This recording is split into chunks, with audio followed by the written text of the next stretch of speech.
Hi, my name is Christian Cepeda, and I'll be going over AGDA 133. Create a PDF or document from our item objects.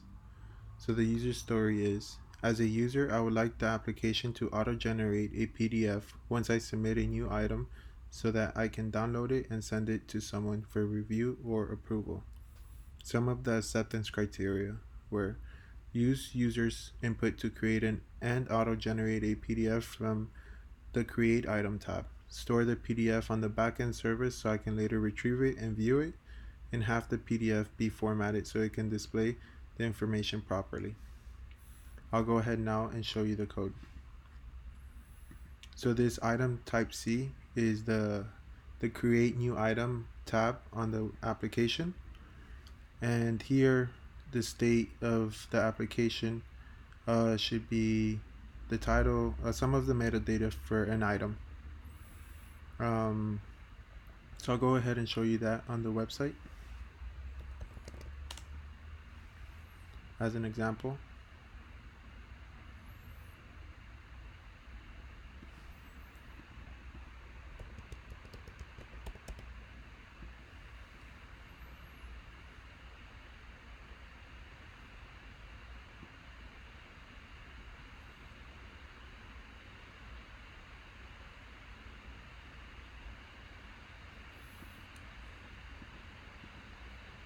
So I went ahead and hit on the Create Item tab, selected an item, and submitting it.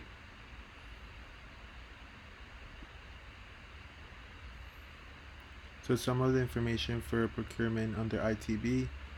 This is the metadata of this item, and then they have a recommendation, a scope, a fiscal impact, track record, delegated authority, vendors recommended, vendors not recommended, the due diligence, and applicable. So essentially the user would type in their information and that would be saved here inside this state.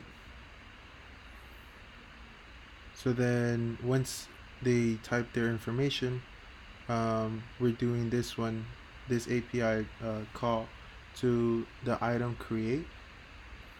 So once they do to the item create, and then once they submit that, that's when the PDF should be generated once they submit the form. So the API route that they would send this information to is API item create and submit.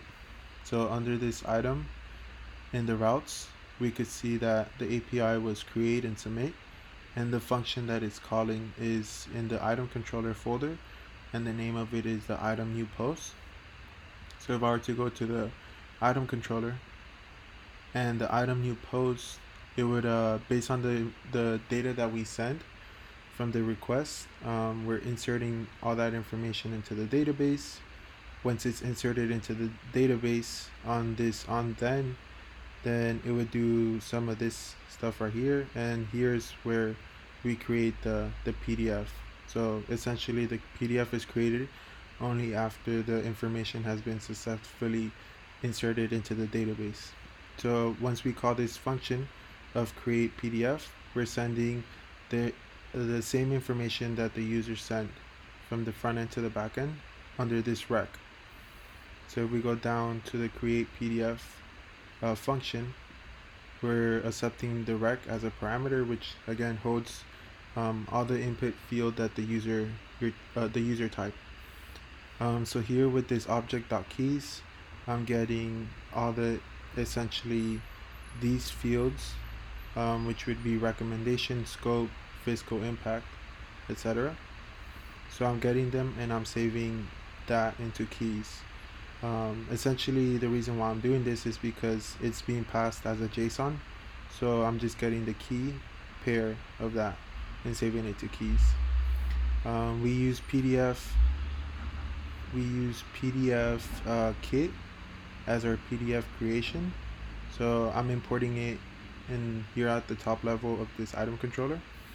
I'm importing it as a PDF kit, and the name of the file would be, or the import would be PDF document. So if we go back down here, I'm instantiating a new variable called doc, and doc would hold all the information of the PDF. So now with the keys, I'm doing a for loop for each key, and like I said, each key was the headers of recommendation, scope, physical impact, etc. I'm looping through each one, and then I'm printing out with this doc text, which is part of the API that the PDF document PDF kit provided us with. So a doc text would print out that information, so that key, um, and then I'm setting it to underline it. That's one of the variables that you could set on that on a text. And then with each key here, I'm saying what was the information that they inputted under the section. So for example, here under recommendation, this would be the key, and once the user types in anything, it would be, I'm fetching it here by saying rec.body.empty sections, and I'm passing that key under that column. So that would return some information, and I'm doing a template literal and printing out that user's input here as a text. So once the user finishes that, I'm ending it, and it's part of the PDF kit documentation that you should end it. I'm saving this doc to the body, and if we go back, it comes back here. Then this is where we're sending that same rec to the S3 bucket, and the PDF essentially was created with this function, and then it sends it to the S3 bucket where it uploads it. So just as an example to see how a PDF would look,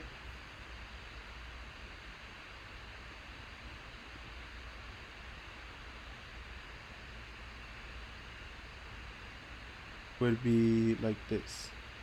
So here, this is an item that was already created, and it's currently in the database. So here they could view it, recommendations, the scope, physical impact, etc. That's the information that they essentially created. It created the PDF and it saved it to the S3 bucket, and it's here as the history. So if I were to hit download, this is currently how it would look as a PDF created. So each key was underlined, and then the user's input is saved here. So that's the PDF when it was generated.